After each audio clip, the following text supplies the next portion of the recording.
जय हिंद এবং শুভ সন্ধ্যা। আশা করছি সবাই সুস্থ আছেন এবং আশা করছি সবাই ঠিকঠাক মতো শুনতে পাচ্ছেন।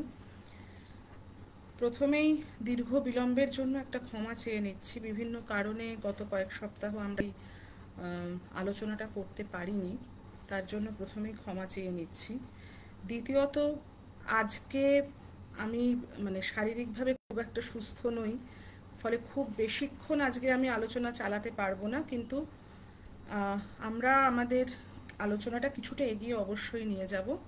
এবং তার সাথে যেটা আমি প্রথম দিনই বলেছিলাম যে আমরা প্রথমত চেষ্টা করব সশস্ত্র আন্দোলনের ঘটনাবলীকে তুলে ধরতে, এবং তার সাথে এক এক দিন আমরা এক একটি জীবনী নিয়ে কিছুটা আলোচনা করব। আজকে আমাদের আলোচনার মূল বিষয় যেটা থাকবে সেটা হলো বাংলায় বিপ্লব প্রচেষ্টার প্রারম্ভিক দিনের কিছু কথা আমি বলবো। তার সাথে একটি বইয়ের কথা বলবো, এবং আজকে যার জীবনী নিয়ে আলোচনা করব তিনি হেমচন্দ্র কানুনগো, যাকে বলা যায় ভারতবর্ষের বোমা বিশারদদের মধ্যে তিনি পিতৃপুরুষ। এবং ভারতবর্ষে যারা প্রথম সফলভাবে এই আন্দোলনের জন্য বোমা তৈরি করেছিলেন, হেমচন্দ্র কানুনগো এবং উল্লাসকর দত্ত ছিলেন তাদের দুজন। তাই আজকে আমরা মূলত এই সশস্ত্র আন্দোলনের প্রথম দিকের কিছুটা গল্প বলার চেষ্টা করব, কিছুটা ঘটনা তুলে ধরব, এবং তারপর আমরা হেমচন্দ্র কানুনগোর জীবনীটা নিয়ে একটু আলোচনা করব। সেক্ষেত্রে আমি যেটা বলছিলাম যে আজকে শুরুতেই একটা বইয়ের কথা আমি বলবো, যে বইটির নাম নির্বাসিতের আত্মকথা, লেখক শ্রী উপেন্দ্রনাথ বন্দ্যোপাধ্যায়। নির্বাসিতের আত্মকথার মতো বই বাংলা সাহিত্যে খুব সম্ভবত আর নেই।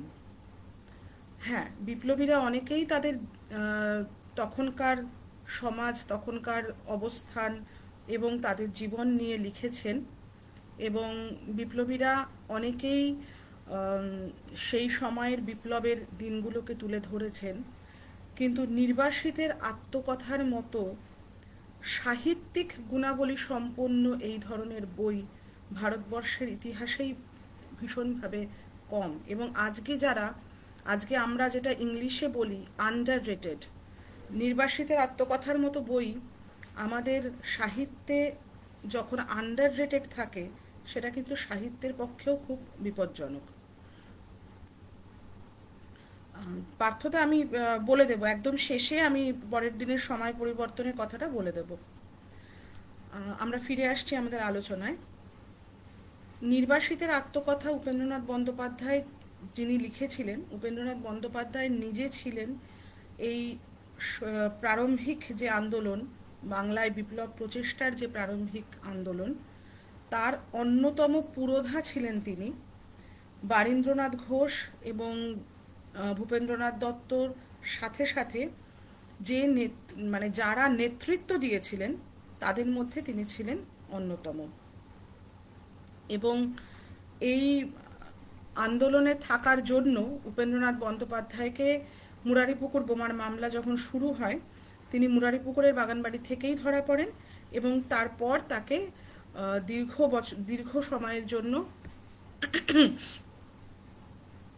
সময়ের জন্য আন্দামানে তাকে কালাপানি ভোগ করতে হয়।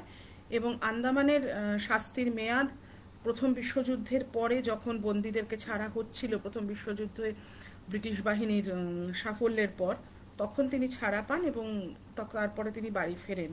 এবং তারপরেও তিনি সশস্ত্র আন্দোলনের সঙ্গে যুক্ত ছিলেন, এবং প্রকাশনার কাজ বিশেষ করে তার সাথেই তিনি যুক্ত ছিলেন, এবং সেই সময়ই তার লেখা এই নির্বাসিতের আত্মকথা।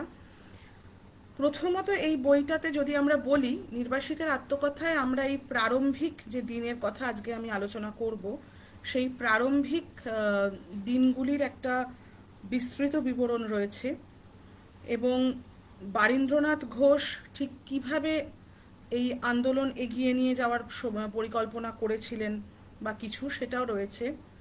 তার সাথে সাথে বিপ্লবীদের যখন কারাবাস করতে হয়, প্রথম কথা এটা একটা মনে রাখার মতো যে তারা কিন্তু সসম্মানে স্বাধীনভাবে থাকবেন এবং দেশের মানুষ সসম্মানে স্বাধীনতার মধ্যে থাকবে, স্বাধীনভাবে থাকবে, এই স্বপ্ন নিয়েই তারা কিন্তু এই আন্দোলনে নেমেছিলেন। সেক্ষেত্রে যখন তাদেরকে মানে বন্দি করা হলো, জেল জীবনের মানে অসহনীয় কষ্ট, অসহনীয় দুর্দশা, খাওয়ার সমস্যার সঙ্গে যে অবর্ণনীয় অপমান তাদের সহ্য করতে হয়েছে, তার একটা বিবরণ আমরা পাই। মানে উনি এক জায়গায় বলছেন, জেলের দেওয়ালটা প্রতিক্ষণে আমাদের জানিয়ে দিত যে তোমরা বন্দি। এই বন্দি জীবনটা যে কতটা অপমানজনক, বন্দি জীবনটা যে কতটা অসম্মানের, সেটা তার একটা বিবরণ আমরা নির্বাসিতের আত্মকথায় পাই।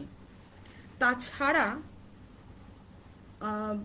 যখন আমরা একটা জিনিস যদি আমরা মানে খুব নিরপেক্ষভাবে পর্যালোচনা করে দেখি, মুরারিপুকুর বোমার মামলায় যখন বিপ্লবীরা ধরা পড়ছেন, তখন পর্যন্ত কিন্তু তাদের সেই অর্থে বিপ্লবের কোনো সাফল্য সেরকমভাবে আসেনি, এবং তারা যা যা ভেবে এই আন্দোলনে নেমেছিলেন তার কোনোটাই কিন্তু খুব একটা সফল হয়নি। তার আগেই তাদেরকে তাদের পরিকল্পনা ব্রিটিশ পুলিশের সামনে চলে আসে এবং তারা ধরা পড়েন।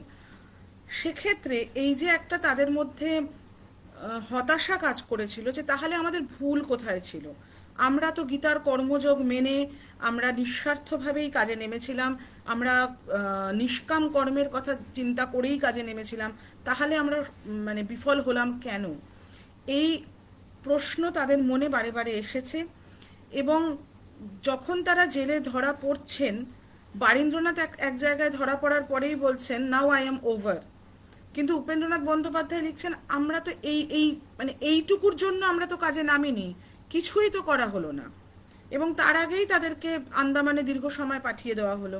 আমরা যদি পরবর্তীকালে দেখি যারা আন্দামান থেকে মানে ফিরে আসছেন, খুব কম সংখ্যক বিপ্লবী কিন্তু আগের মানসিকতা এবং আগের সেই মানসিক জোর নিয়ে তারা আবার আন্দোলনে যোগ দিচ্ছেন।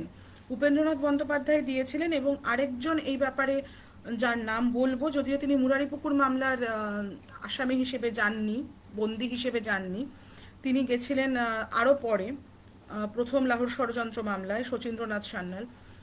এরা দুজনের মতো মানে বিপ্লবী যারা ফিরে এসে আবার বিপ্লবের কর্মযজ্ঞে যোগ দিয়েছেন, এই উদাহরণ কিন্তু খুব কম। এবং আমরা যদি দেখি যে যারা ফিরে এসেছিলেন, হেমচন্দ্র কানুনগো কিছুদিন এই আন্দোলনের সঙ্গে ছিলেন, কিন্তু তারপর মানে সেটাও খুব যে সক্রিয়ভাবে তা নয়, এবং তারপর তিনি তার যে শিল্পী সত্তা ছিল সেটাকেই বেছে নিয়েছিলেন তার শেষ জীবনের জন্য। দুর্ভাগ্যজনকভাবে উল্লাসকর দত্ত আন্দামানে থাকাকালীন মানসিক স্থৈর্য হারান, মানসিকভাবে অসুস্থ হয়ে পড়েন, এবং দীর্ঘদিন তিনি মাদ্রাজ এবং বর্তমানে চেন্নাই সেখানকার মেন্টাল অ্যাসাইলামে ছিলেন। এবং উল্লাসকর দত্তের জীবন অন্য খাতে বয়ে যায়, এবং সে আলোচনা আমরা পরবর্তীকালে আসব। তাই এই মানসিক যে এদের টানাপোড়েন, মানসিক যে কতটা মানে কত রকম দ্বিধাদ্বন্দ্বের মধ্যে দিয়ে বিপ্লবীরা চলেছেন, তার একটা অসাধারণ বিবরণ আমরা নির্বাসিতের আত্মকথায় পাই। এবং তার সাথে প্রথমেই যেটা বললাম যে সাহিত্যের গুণাবলীর দিক দিয়ে নির্বাসিতের আত্মকথা বাংলা সাহিত্যের এক অনন্য সম্পদ। যারা স্বাধীনতা আন্দোলন সম্পর্কে আগ্রহী, যারা স্বাধীনতা আন্দোলনের সশস্ত্র বিপ্লবের কাহিনী নিয়ে আগ্রহী, তাদের আমি অনুরোধ করব নির্বাসিতের আত্মকথা তাদের অবশ্য পাঠ্য হওয়া উচিত। এবং আমার মনে হয় নির্বাসিতের আত্মকথা ইংরেজিতেও অনুবাদ হওয়া ভীষণভাবে প্রয়োজন। এই সম্পদকে শুধু বাংলা সাহিত্যের মধ্যে আটকে রাখাটাও বোধহয় উচিত নয়। যাই হোক, এবার আমি আজকের আলোচনাটায় প্রথমত আসি। নির্বাসিতের আত্মকথার একদম শুরুতে উপেন্দ্রনাথ বন্দ্যোপাধ্যায় বলছেন 1906 খ্রিস্টাব্দের তখন শীতকাল, এবং অরবিন্দ জাতীয় শিক্ষার জন্য বড়দার চাকরি ছেড়ে কলকাতায় তখন চলে আসছেন, এবং বিপিনবাবু তখন অর্থাৎ বিপিনচন্দ্র পাল কংগ্রেস থেকে তিনিও সরে এসে নিজের মতবাদ প্রচার করছেন। এই সময় বন্দে মাতরম পত্রিকার একটি সংখ্যা তার হাতে এসে পড়ে এবং সেখানে ভারতের রাজনৈতিক আদর্শের আলোচনা করিতে করিতে লেখক বলিয়াছেন, we want absolute autonomy free from British control. আজকাল একথাটা হাটে মাঠে ঘাটে বাজারে খুব সস্তা হইয়া দাঁড়াইয়াছে, কিন্তু সেকালে বড় বড় রাজনৈতিক পাণ্ডারাও মুখ ফুটিয়া ও কথাটা বাহির করিতেন না। একেবারে ছাপার অক্ষরে ওই কথাগুলা দেখিয়া আমার মন তড়াক করিয়া নাচিয়া উঠিল। সেকালের নেতারা ভাজিতেন ঝিঙা আর বলিতেন পটল। যখন সেলফ গভর্নমেন্ট সম্বন্ধে বক্তৃতা করিতেন তখন তাহার পিছনে কলোনিয়াল কথাটা জুড়িয়া দিয়া সাম ও কুল দুই রক্ষা করিতে চেষ্টা করিতেন। তাহাতে আইনও বাঁচিত, হাততালিও পড়িত। কিন্তু আমার কেমন পোড়া অদৃষ্টের লিখন ওই ছাপার অক্ষরগুলা ভোঁ ভোঁ করিয়া কানের ভিতর দিয়া ঘুরিতে ঘুরিতে একেবারে মাথায় চড়িয়া বসিল। মনটা কেবল থাকিয়া থাকিয়া বলিতে লাগিল, আরে ওঠো ওঠো, সময় যে হয়ে গেল। সে রাত্রে আর ঘুম হইল না। শুইয়া শুইয়া স্থির করিলাম এসব কথার মূল কিছু আছে কিনা খোঁজ লইতে হইবে। এবং এই সময় কলকাতা থেকে যুগান্তর পত্রিকা বের হতে শুরু হয়েছে এবং জনমানসে একটা ধারণা হয়ে গেছে যে যুগান্তর পত্রিকার যে আসর, যুগান্তর পত্রিকার যে ছাপাখানা বা যুগান্তর পত্রিকার যে প্রকাশনা, সেই যুগান্তর পত্রিকার ঘরই হচ্ছে বিপ্লবের আতুর ঘর। এবং সেইটা মাথায় রেখে উপেন্দ্রনাথ বন্দ্যোপাধ্যায় এসে যোগ দিলেন যুগান্তরের অফিসে। এবং যুগান্তরের অফিসে এসে তিনি কিছুটা মানসিকভাবে নিরাশ হয়েছিলেন, কারণ সেখানে বিপ্লবের যে সূচনা, বিপ্লবের যে প্রস্তুতি, সেই প্রস্তুতি খুব একটা কিছু তিনি দেখেননি।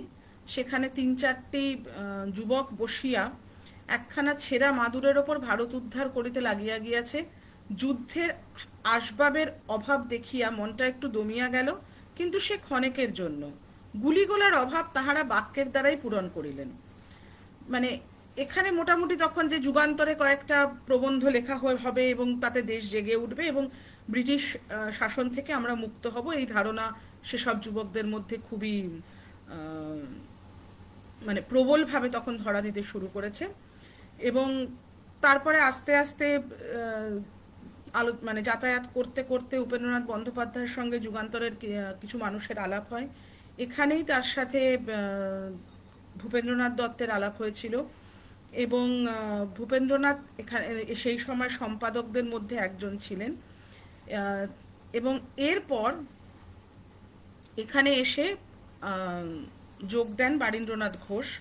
এবং বারীন্দ্রনাথ ঘোষ সম্পর্কে উপেন্দ্রনাথ বন্দ্যোপাধ্যায় প্রথম যে বিবরণ দিচ্ছেন, তাহার হাড় কখানার ওপর চামড়া জড়ানো শীর্ণ শরীর, মাঠের মতো কপাল, লম্বা লম্বা বড় বড় চোখ আর খুব মোটা একটা নাক দেখিয়াই বুঝিয়াছিলাম যে কল্পনা ও ভাবের আবেগে যাহারা অসম্ভবকে সম্ভব করিয়া তোলে, বারীন্দ্র তাদেরই একজন।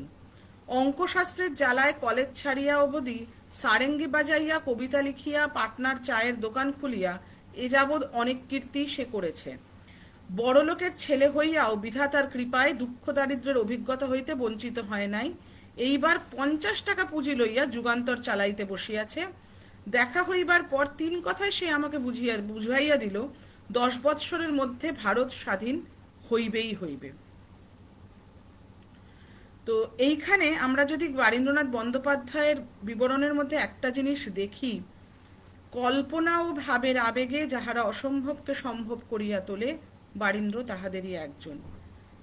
এই বারীন্দ্রনাথ বন্দ্যোপাধ্যায়ের সম্পর্কে এই যে ধারণা, এই যে মতামত, এটা কিন্তু পরবর্তীকালে আমরা হেমচন্দ্র কানুনগো এবং অনেকের মধ্যেই পাব। বারীন্দ্রনাথ বন্দ্যোপাধ্যায় অনেকটাই তাত্ত্বিকভাবে বিপ্লবের পথে এসেছিলেন এবং তার বিপ্লবের ধারণায় কিছু জায়গায় কিছু ফাঁক ছিল, সে কথা আজকে নিরপেক্ষ আলোচনা করতে বসে অস্বীকার করার সত্যিই কোনো জায়গা নেই।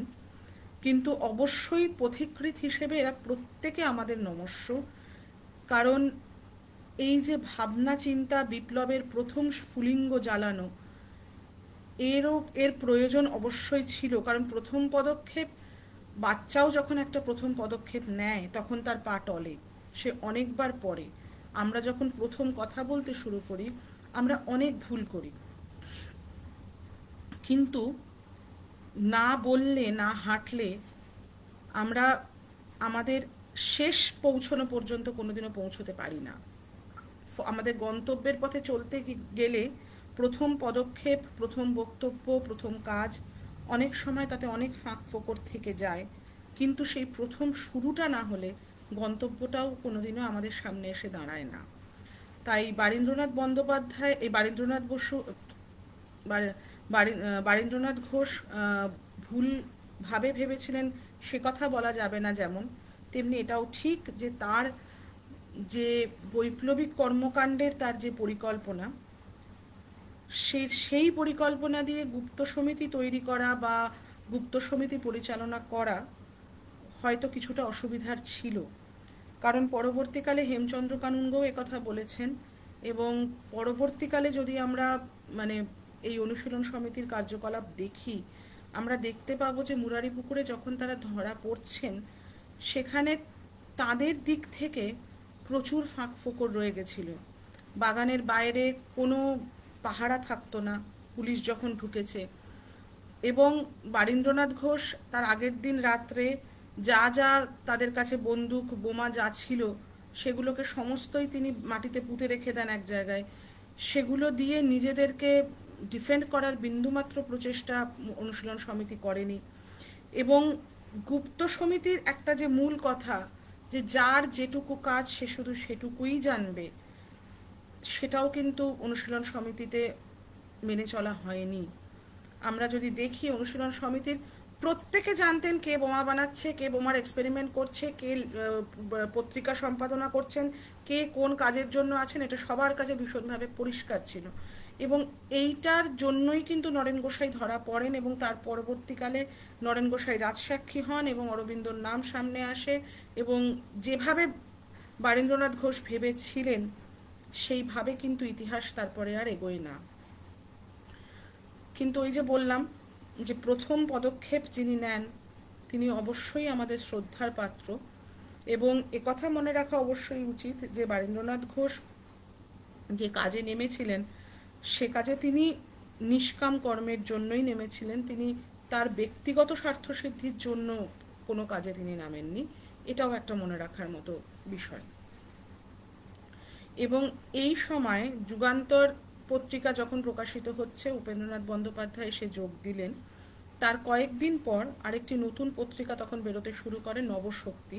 এবং ভূপেন্দ্রনাথ দত্ত সেই সময় যখন নবশক্তির পত্রিকার সম্পাদনার দিকে চলে যান, তখন যুগান্তর সম্পাদনার ভার বারীন্দ্রনাথ ঘোষ এবং উপেন্দ্রনাথ বন্দ্যোপাধ্যায়ের ওপর এসে পড়ে।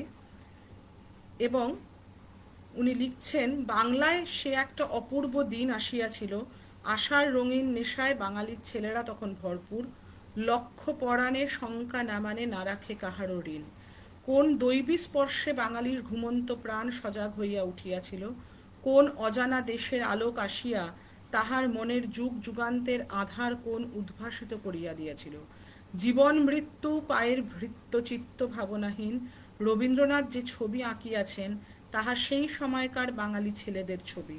সত্য সত্যই তখন একটা জ্বলন্ত বিশ্বাস আমাদের মনের মধ্যে জাগিয়া উঠিয়াছিল, আমরাই সত্য, ইংরেজের তোপ বারুদ গোলাগুলি পল্টন মেশিনগান ওসব শুধুই মায়ার ছায়া, এ ভোজবাজির রাজ্য, এ তাসের ঘর আমাদের এক ফুৎকারেই উড়িয়া যাইবে, নিজেদের লেখা দেখিয়া নিজেরাই চমকাইয়া উঠিতাম, মনে হইত যেন দেশের প্রাণপুরুষ আমাদের হাত দিয়া তাহার অন্তরের কথা বাহির করিতেছেন। এই সময় হুহু করে যুগান্তরের গ্রাহক সংখ্যা বাড়তে থাকে, 1000 থেকে 5000, 5000 থেকে 10,000, 10,000 থেকে এক বছরের মধ্যে 20,000-এ যুগান্তরের গ্রাহক সংখ্যা বাড়ে বলে বলছেন উপেন্দ্রনাথ বন্দ্যোপাধ্যায়। এবং ছোট যে প্রেসে তখন প্রথম দিকে ছাপা হচ্ছিল সেই প্রেসে আর তখন জায়গা হচ্ছিল না বলে লুকিয়ে অন্য প্রেসেও যুগান্তরের কাজ চলতে থাকে। এবং যুগান্তর অফিসে এই সময় অনেকেই এসে, অনেক ছেলেরাই এসে থাকতেন, কলকাতায় লেখাপড়া করতেন, এবং কোনোদিন তাদের পরিচয় বা তারা কে কী বৃত্তান্ত খুব বিশদে সে কথা কোনোদিন কেউ জানতে চায়নি। শুধু যেটা জানা ছিল এরা প্রত্যেকেই স্বদেশী, তাই প্রত্যেকেই প্রত্যেকের আত্মীয়, এবং তারা সেখানেই থাকতেন, তারা লেখাপড়া করতেন, তারা সেখানেই খাওয়া দাওয়া করতেন, এবং যুগান্তর বিক্রির যে টাকা, সে টাকা একটা ভাঙা বাক্সের মধ্যে রাখা থাকতো। সে বাক্সে কোনোদিনও তালা পড়েনি, এবং সে বাক্স থেকে কে কবে টাকা নিচ্ছে, সে টাকায় কী হচ্ছে, তার বিচার কেউ কোনোদিন করতে যাননি, এবং তার কোনো হিসেবও কোনোদিনও রাখা হয়নি। এই সময় সরকারের পক্ষ থেকে যুগান্তর অফিসে একটা চিঠি আসে, যেখানে বলা হয় যে রাজদ্রোহ সূচক বিভিন্ন প্রবন্ধ যুগান্তরে বেরোচ্ছে, এবং এ জিনিস চলতে থাকলে আইনের কবলে পড়তে হবে। তো এটাকে অত্যন্ত হালকাভাবেই তখন তারা নিয়েছিলেন, এবং তারা তখন এটার কোনো মানে বিন্দুমাত্র তারা এটাকে পাত্তাও দেননি, এবং যুগান্তর যেভাবে চলছিল সেভাবেই চলতে থাকে। এই সময় আর কয়েকদিন পরে ইন্সপেক্টর পূর্ণ লাহিড়ী জনকত কনস্টেবল লইয়া যুগান্তর অফিসে খানতল্লাশি করিতে আসিলেন। যুগান্তর সম্পাদককে গ্রেপ্তার করার পরোয়ানা তার কাছে ছিল। তো তখন যখন তিনি জিজ্ঞেস করলেন সম্পাদককে, একবার এ বলে এ, একবার ও বলে এ, প্রত্যেকেই বলে আমি সম্পাদক। এবং তার মধ্যে ভূপেন্দ্রনাথ দত্ত একটু মোটাসোটা ভারিক্কি চেহারার মানুষ ছিলেন। উপেন্দ্রনাথ বন্দ্যোপাধ্যায় সে কথাই লিখছেন, শেষে ভূপেন একটু মোটা ও তাহার বেশ মাননসই রকমের দাঁড়িয়ে আছে বলিয়া তাহাকেই সম্পাদক বলিয়া স্থির করা হইল। ভূপেন আদালতে সাফাই গাহিয়া আপনাকে বাঁচাইতে চেষ্টা যখন করিল না, তখন দেশে ছেলে ছোকরাদের মধ্যে একটা খুব হইচই পড়িয়া গেল। ভূপেন্দ্রনাথ বন্দ্যোপাধ্যায় ধরা পড়লেন। তাকে যখন আদালতে নিয়ে যাওয়া হয়, তিনি বিন্দুমাত্র নিজের সাফাই দেওয়ার চেষ্টা করেননি। তিনি নিজেকে যুগান্তরের সম্পাদক বলেই দাবি করেন, এবং যুগান্তরের সম্পাদনায় যে তারা বিন্দুমাত্র কোনো অন্যায় করেননি সেটা তিনি খুব স্পষ্টভাবেই জানিয়ে দেন। এবং এই নির্ভীক সাক্ষ্যদান এবং নির্ভীক স্বীকারোক্তি অবশ্যই তখনকার যে ছেলেরা, তখনকার যে যুব সম্প্রদায়, তাদের মধ্যে একটা অন্যরকম অনুভূতি, একটা অন্যরকম সহানুভূতি, এবং তারাও যাতে এই আন্দোলনে যোগ দেয় সেই অনুপ্রেরণা তাদের মধ্যে জাগিয়ে তোলে। এবং এই সময় আবার যুগান্তর অফিসে পুলিশ আসেন, এবং এই উপেন্দ্রনাথ বন্দ্যোপাধ্যায় লিখছেন, ভূপেন যাহাতে ভুল ত্রুটি স্বীকার করিয়া নিষ্কৃতি পায় সরকারি পক্ষ হইতে সে চেষ্টা করা হইয়াছিল, কিন্তু ভূপেন রাজি হইল না। ফলে ম্যাজিস্ট্রেট কিংসফোর্ড তাহাকে 1 বৎসরের জন্য জেলে ঠেলিয়া দিলেন।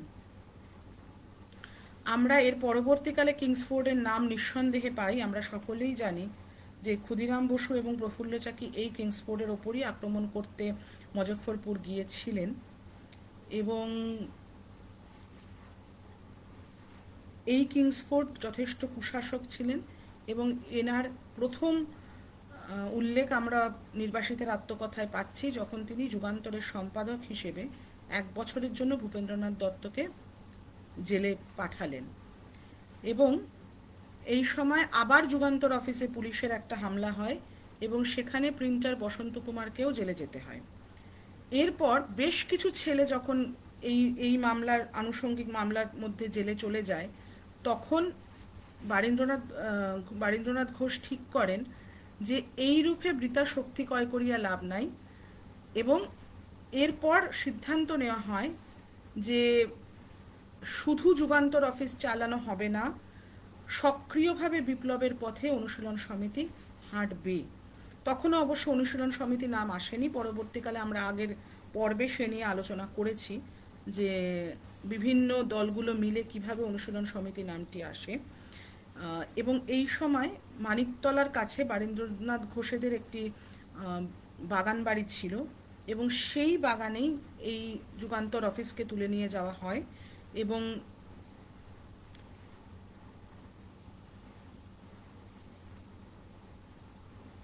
নতুন কিছু ছেলের হাতে যুগান্তরের দায়িত্ব দিয়ে বাচ্চা এবং সেই যুগান্তর অফিসে আসা যে স্বদেশী ছেলেরা, তাদের মধ্যে বাছাই করা কিছু ছেলেকে নিয়ে মানিকতলার বাগানে এরা উঠে যান এবং এই মুরারিপুকুর বাগান বাড়িতে সশস্ত্র বিপ্লবের প্রথম সূত্রপাতের, যদি আমি বলি সূত্রপাত, সেটা শুরু হয়। এবং আমরা এর পরের দিনের আলোচনায় দেখব যে মুরারিপুকুর যে বাগান বাড়িতে কিভাবে বিপ্লবীরা আস্তে আস্তে এসে পড়লেন এবং তারপর কিভাবে কিংসফোর্ডকে মারার পরিকল্পনা প্রথমে করা হয়। তার আগে দু একটি প্রচেষ্টা নেওয়া হয়, কিন্তু সে প্রচেষ্টাগুলোর কোনোটাই সফল হয়নি। এবং শেষ পর্যন্ত কিভাবে তারা গ্রেপ্তারির দিকে এগিয়ে গেলেন এবং ব্রিটিশ পুলিশের হাতে একসাথে অনেক বিপ্লবী সে সময় ধরা পড়লেন। এবং প্রথম বিপ্লব প্রচেষ্টাই যে শুধু সেভাবে ধাক্কা খেলো তা নয়, মুরারিপুকুর বোমার মামলায় ভারতবর্ষ হারিয়েছিল প্রথম দুজন বোমা বিশারদ, হেমচন্দ্র কানুনগো এবং উল্লাসকর দত্তকে, যেটা সামলে নিতে বেশ কিছুটা সময় লেগেছিল। এবং পরবর্তীকালে যদি আমরা দেখি তাহলে এর পরবর্তীকালে যখন মুরারিপুকুরে বিপ্লবীরা ধরা পড়লেন, তারপর যদি আমরা দেখি বাংলায় বিপ্লব প্রচেষ্টা ধাক্কা তো খেয়েছিলই, এবং তখন কিন্তু মূলত বিপ্লব প্রচেষ্টা এবং যে নেতৃত্ব দান, এটা অনেকটাই খুব গোপনভাবে চলে যায় চন্দননগর গ্রুপের হাতে। এবং তার সাথে সমান্তরালভাবে বাঘাযতীন তার যুগান্তর দল নিয়ে তখন কাজ শুরু করেন। এই আলোচনাটা বিস্তৃতভাবে ধাপে ধাপে আমি করতে থাকবো, চেষ্টা করব। এবং কোথাও যদি মনে হয় যে খুব বেশি আগে পরের কথা বলে ফেলা হচ্ছে বা অনুসরণ করতে অসুবিধা হচ্ছে, আপনারা কমেন্টে এবং পরের দিনের আগেও আপনারা কমেন্ট করে জানাতে পারেন, তাহলে আলোচনাটাকে সেভাবেই সাজিয়ে নেব। এরপর আসছি আজকে যে কথা বলেছিলাম, যে আজকে খুব সংক্ষেপে একজনের জীবনীটা আমি বলবো। হেমচন্দ্র কানুনগো ভারতবর্ষের অন্যতম উল্লেখযোগ্য বিপ্লবী যার হওয়ার কথা ছিল, এবং স্বাভাবিকভাবেই যে নামটা বোধহয় আজকের প্রজন্ম কেন, আমরা যারা আজকের পরিণত প্রজন্ম, মধ্যবয়স্ক প্রজন্ম, তাদের মধ্যেও হয়তো খুব কম মানুষ আমরা হেমচন্দ্র কানুনগোকে মনে রেখেছি। ভারতবর্ষে যখন এই বিপ্লব প্রচেষ্টা শুরু হয়, একটা কথা এখানে বলাটা প্রয়োজন, যে ইংরেজ যখন ভারতবর্ষে আসে, ইংরেজের শাসনযন্ত্র যত কায়েমি হয়ে এদেশে বসতে থাকে, তত কিন্তু ইংরেজ নিজেও প্রয়োজন বোধ করেন যে শুধু ব্রিটেন থেকে লোক এনে শাসন করা যাবে না। ফলে তাদের প্রয়োজন ছিল কেরানিকুলের। আমরা অনেক সময় বলি যে শিব গড়তে গিয়ে বাঁদর গড়া, ব্রিটিশের ক্ষেত্রে ব্যাপারটা একটু অন্যরকম হয়ে দাঁড়ায়। তারা কেরানিকুল গড়তে গিয়ে পশ্চিমী শিক্ষা এবং ইংরেজি শিক্ষার যে দরজাটা খুলে দিলেন, তার ফাঁক ফোকর দিয়েই কিন্তু বিপ্লব ভারতবর্ষে প্রবেশ করল। ফরাসি বিপ্লব থেকে শুরু করে এই যে ইতিহাস, পশ্চিমী দুনিয়ার পরিবর্তন এবং আধুনিক যুগের আগমনের যে ইতিহাস, সেটা কিন্তু ভারতবর্ষের যুব সমাজের মধ্যে প্রবেশ করল। অর্থাৎ আমরা বলতে পারি ব্রিটিশ কেরানি তৈরি করতে গিয়ে বিপ্লবী তৈরি করে ফেলেছিল। কারণ শিক্ষার এই দরজাটা খুলে যাওয়াটা খুব দরকার ছিল, এবং সেই দরজা দিয়ে পশ্চিমী শিক্ষার যে বাতাস ভারতবর্ষে প্রবেশ করল, পশ্চিমের ইতিহাস জানার যে সুযোগ ভারতবর্ষ পেল, সেখান থেকেই কিন্তু ভারতবর্ষের রেনেসাঁস শুরু। এবং যেহেতু এই সময় পর্যন্ত ভারতবর্ষের রাজধানী হিসেবে, ব্রিটিশ ইন্ডিয়ার রাজধানী হিসেবে কলকাতাই ছিল, ফলে কলকাতা বা বঙ্গদেশকে কেন্দ্র করেই ব্রিটিশ তার স্কুল, কলেজ এবং এগুলো তৈরি করেন। ফলে এই সময় আজকের যেটা বিহার, আজকের উড়িষ্যা, আজকের উত্তরপ্রদেশ, পূর্ববঙ্গ, সব দিক থেকে ছেলেরা তখন চাকরির জন্য কলকাতা এবং তৎসংলগ্ন জায়গাগুলোতে আসতে শুরু করেন। এবং এই যে ছেলেদের চাকরির জন্য এখানে এসে জড়ো হওয়া, তাতে তাদের মধ্যে ভাব বিনিময়, তাদের মধ্যে তাদের যে বিভিন্ন বিষয়ে মতবাদ বিনিময়, সেগুলোও শুরু হয়। এবং বিভিন্ন প্রদেশে মানুষ কিভাবে রয়েছে, ব্রিটিশ শাসন কতটা ক্ষতিকারক হচ্ছে, সেই আলোচনাগুলো শুরু হয়। এবং এগুলোই কিন্তু যুবশক্তিকে সঙ্ঘবদ্ধ করে তোলে। এই বিষয়ে বিশদ আলোচনা আনন্দমোহন সহায়ের লেখা বইতে রয়েছে। পরবর্তীকালে ক্রমশই এই বইগুলোর কথাও আমি বলবো, এবং এই বইগুলো থেকে তৎকালীন যে ইতিহাস আমরা পাই সেগুলো নিয়েও আমরা আলোচনা করব। এই সময় আমরা গত পর্বে যে আলোচনা করেছিলাম যে 1902-3 সালে তখন অরবিন্দ বরোদায় রয়েছেন এবং তারপরে তিনি একবার কলকাতায় আসেন ইত্যাদি। সেই সময় হেমচন্দ্র কানুনগো, তিনি মেদিনীপুরে ছিলেন, মেদিনীপুরেরই ছেলে তিনি ওই সময় মেদিনীপুর থেকে যারা যারা এই অনুশীলন সমিতিতে যোগ দেন তার মধ্যে হেমচন্দ্র কানুনগো অন্যতম বলার চেয়ে বলা ভালো, তাঁরই নেতৃত্বে একটা যুব দল অনুশীলন সমিতিতে সেই সময়টায় যোগ দিয়েছিলেন। হেমচন্দ্র কানুনগো 12ই জুন তিনি মেদিনীপুরে জন্মগ্রহণ করেন এবং মেদিনীপুর টাউন স্কুল থেকে লেখাপড়া শেখার পরে উনি প্রথমত কলকাতায় আসেন ডাক্তারি পড়তে। ক্যাম্পবেল মেডিকেল কলেজে তিনি ভর্তি হন। কিন্তু হেমচন্দ্র মনের দিক দিয়ে আদতে ছিলেন একজন শিল্পী, অঙ্কন শিল্পী। হেমচন্দ্র ক্যাম্পবেলের ডাক্তারি পড়া ছেড়ে দেন, ছেড়ে দিয়ে গভর্নমেন্ট আর্ট কলেজে জয়েন করেন এবং সেখান থেকেও একটা সময় তার মনে হয়েছিল একাডেমিক যে সিস্টেমের মধ্যে দিয়ে তিনি চলছেন, যে ব্যবস্থার মধ্যে দিয়ে তিনি চলছেন, সেটা তাকে সেই শিল্পীর স্বাধীনতা দিতে পারছে না বা স্বাধীন শিল্পী তৈরি করতে পারছে না। তিনি আর্ট কলেজও ছেড়ে দেন এবং আর্ট কলেজ ছেড়ে দিয়ে তিনি মেদিনীপুর কলেজে একজন রসায়ন বিভাগের একজন সহায়ক হিসেবে যোগ দেন ল্যাবরেটরিতে, এবং ল্যাব অ্যাসিস্ট্যান্ট যেটা আমরা বলি, তার সাথে উনি মেদিনীপুর স্কুলে পড়ানো শুরু করেন। এবার এই সময়টাতেই অরবিন্দ ঘোষ প্রথম বেঙ্গলে আসছেন, বাংলায় আসছেন, এবং এই সময়তেই প্রথম যুব সমাজের যে জেগে ওঠা এবং সংঘবদ্ধ হওয়া সেটা শুরু হচ্ছে। তার ঢেউ গিয়ে অবধারিতভাবে মেদিনীপুরেও লাগে এবং এই সময় হেমচন্দ্র কানুনগো, অরবিন্দ ঘোষের সঙ্গে ওনার দেখা হয় এবং উনি ভীষণভাবে প্রভাবিত হন এবং তিনি ছেলে বাছাই করে অনুশীলন সমিতিতে যোগ দিলেন। এরপর হেমচন্দ্র কানুনগো বুঝতে পেরেছিলেন যে শুধু ছেলে জোগাড় করে বিপ্লবের ব্যবস্থা করে এইভাবে বিপ্লব বা স্বাধীনতার যুদ্ধ হয় না।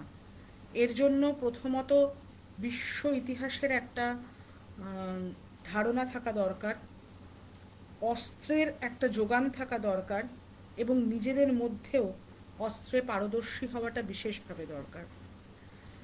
এই সব ভাবনা চিন্তার পর তিনি বেরিয়ে পড়েন এবং নিজের পৈতৃক সম্পত্তি বিক্রি করে, কাউকে কিচ্ছু না জানিয়ে, এমনকি তার বিপ্লবী দলেরও কেউ সেটা জানতেন না, তিনি উপস্থিত হন প্যারিসে।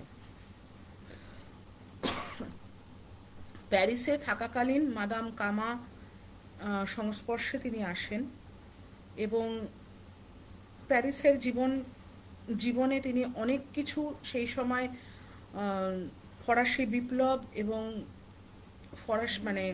সেই সময়কার ইতিহাস নিয়ে প্রচুর লেখাপড়া করেন এবং এই সময়ই একটি গোপন বিপ্লবী সংস্থার গোপন বিপ্লবী দলের কাছে হেমচন্দ্র কানুনগো এবং পাণ্ডুরং এরা দুজন ভারতবর্ষের বিপ্লবী হিসেবে বোম বানানো শেখেন এবং এই বোম বানানো শেখার পর রাশিয়ান ভাষায় লেখা বোম বানানোর একটি ম্যানুয়াল নিয়ে হেমচন্দ্র কানুনগো 1908-এ ভারতবর্ষে প্রত্যাবর্তন করেন।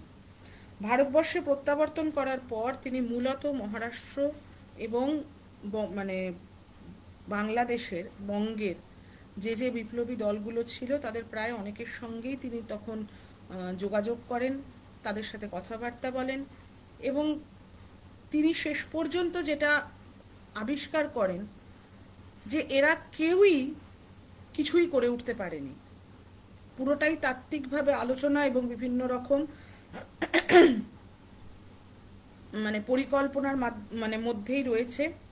প্র্যাকটিক্যাল ইমপ্লিমেন্টেশনের জন্য কোনো দলই কিন্তু প্রস্তুত নয়, কিন্তু বিভিন্ন দলের সঙ্গে যোগাযোগ করে বিভিন্ন দলের কার্যাবলী দেখে তিনি তারপর সিদ্ধান্ত নেন এবং বারীন্দ্রনাথ ঘোষের অনুশীলন সমিতিতেই তিনি যোগ দেন।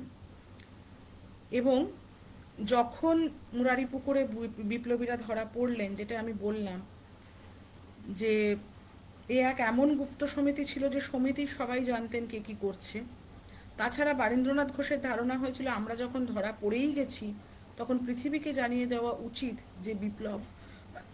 যে বিপ্লবে আমরা কতটা কি ভেবেছিলাম এবং কতটা কি এগিয়েছিলাম, যার ফলে সবটাই তিনি বলে দেন। এবং তাদের এই বিভিন্ন স্বীকারোক্তির ওপর ভিত্তি করে মেদিনীপুরের ছেলেরা ধরা পড়ে, চন্দননগর থেকে কিছু ছেলে ধরা পড়েন এবং যার মধ্যে চারুচন্দ্র রায় ছিলেন, শ্রীরামপুর থেকে নরেন গোসাই ধরা পড়েন, পূর্ববঙ্গেরও বিভিন্ন জায়গা থেকে অনুশীলন সমিতির সদস্যরা ধরা পড়ে যায়। এবং এই সময় হেমচন্দ্র কানুনগো এসে উপস্থিত হন আলিপুর জেলে এবং উপেন্দ্রনাথ বন্দ্যোপাধ্যায় তার নির্বাসিতার আত্মকথায় লিখছেন, এই প্রথম আমরা হেমচন্দ্রকে দেখলাম। হেমচন্দ্র এমন একজন মানুষ, যা উপেন্দ্রনাথ বন্দ্যোপাধ্যায় বর্ণনা করছেন, যার বয়স বাড়ে, যার বুদ্ধি পরিণত হয়, কিন্তু তার ছেলে মানুষই এতটুকুও তাকে ছেড়ে চলে যায় না। এই অভাবনীয় প্রাণশক্তি সম্পন্ন এবং অসাধারণ ব্যক্তিত্বের হেমচন্দ্র কানুনগো আলিপুর জেলে ধরা পড়লেন। বারীন্দ্রনাথ ঘোষের অনুরোধ এবং শত প্রলোভনেও তিনি কোনো স্বীকারোক্তি কিন্তু দেননি। ধরা পড়ার পর বোমা বিশারদ হিসেবে তাকে পাঠানো হয় আন্দামানে দীর্ঘ সময় কাটিয়ে তিনি ভারতবর্ষে আবার ফেরত আসেন। সক্রিয় আন্দোলনে কিছুদিন থাকলেও খুব সক্রিয়ভাবে আর যোগ দেননি। তারপরে নিজের শেষ সময়টা কাটিয়েছিলেন শিল্পের সাধনায় মেদিনীপুরে নিজের বাড়িতে। খুব সংক্ষেপে আমি হেমচন্দ্র কানুনগোর এই জীবনীটা বললাম এবং শেষ করব একটাই কথা বলে যে ভারতবর্ষের বোমা তৈরির ইতিহাসের পিতৃপুরুষ যদি কাউকে বলা যায় তিনি কিন্তু হেমচন্দ্র কানুনগো। এবং হেমচন্দ্র কানুনগোর নিজের লেখা বই রয়েছে বাংলায় বিপ্লব প্রচেষ্টা। আমি বলবো এটা আপনারা যারা এতটুকুও এই আলোচনার মধ্যে ইন্টারেস্ট পাচ্ছেন, যাদের মনে হচ্ছে এই ইতিহাসটা আমাদের একটু বিশদে জানা দরকার, আমি অনুরোধ করব নির্বাসিতের আত্মকথা অবশ্য পাঠ্য এবং তার সাথে বাংলায় বিপ্লব প্রচেষ্টা হেমচন্দ্র কানুনগোর নিজের লেখা বই, এটাও আপনারা পড়ে দেখবেন। আজকের আলোচনা আমরা এখানেই শেষ করছি। পরবর্তী আলোচনাগুলো আমরা শুক্রবার করেই করব, কিন্তু আমাদের সময়টা রাত 8টা থেকে আমরা সন্ধ্যে 7টায় পরিবর্তন করেছি। শুক্রবার সন্ধ্যে 7টায় আমরা পরবর্তী আলোচনায় আসব এবং সময় এবং তারিখ যথেষ্ট আগে আপনাদেরকে জানিয়ে দেওয়া হবে। আজকে যেটা করা সম্ভব হয়নি, আজকে আমরা একটু তাড়াহুড়োর মধ্যেই, কারণ অনেকটা গ্যাপ এসে যাচ্ছিল আমাদের আলোচনার মধ্যে, তাতে আমরা খেই হারিয়ে ফেলার একটা প্রবল সম্ভাবনা রয়ে যাচ্ছিল। তো সেই জন্যই আজকে খুব তাড়াহুড়ো করেই আমরা বসেছি, যার জন্য আজকে সকালেই আমরা জানানোর সুযোগ পেয়েছি যে আজকে আমরা এই আলোচনায় বসব।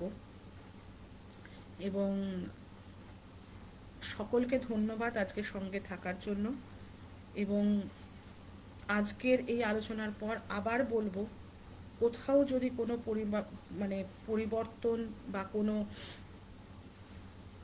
পরিমার্জন আপনারা মনে করেন প্রয়োজন, আপনারা জানান, আমরা সেভাবেই আলোচনাটিকে এগিয়ে নিয়ে যাব। এবং এখন কয়েকটি আলোচনা ধরে মুরারিপুকুর মামলা এবং তার সাথে ক্ষুদিরাম, প্রফুল্ল চাকি, কানাইলাল, সত্যেন বোস, এই নিয়েই আমরা এগোবো। এবং একটা কথা আজকে বলি, আগামীকাল অর্থাৎ 11ই অগস্ট ক্ষুদিরাম বোসের ফাঁসির দিন। এবং ক্ষুদিরাম বসু এবং প্রফুল্ল চাকি হয়তো যে কাজে তারা গেছিলেন তাতে তারা সফল হননি, কিন্তু তার যে রাজনৈতিক প্রভাব, তার যে পলিটিক্যাল ইম্প্যাক্ট, সেটাকে অস্বীকার করা যায় না। এবং এই আলোচনাটায় আমরা আসব। এবং তার সাথে সাথে এই বিপ্লবের সঙ্গে জড়িত যে অজানা জীবনগুলো এবং যাকে আমরা ইংলিশে বলি আনসাং হিরোজ, তাদের নিয়ে আমরা আলোচনা করব। যেরকম আজকে হেমচন্দ্র কানুনগোর জীবন নিয়ে আলোচনা করার চেষ্টা করলাম। আজকের আলোচনা এখানেই শেষ করছি। সবাই ভালো থাকবেন, সুস্থ থাকবেন এবং শুক্রবার সন্ধ্যে 7টায় আমাদের আবার দেখা হবে। দিন, তারিখ, সময় আমরা যথাসময়ে আপনাদের যথেষ্ট আগে জানিয়ে দেব। জয় হিন্দ।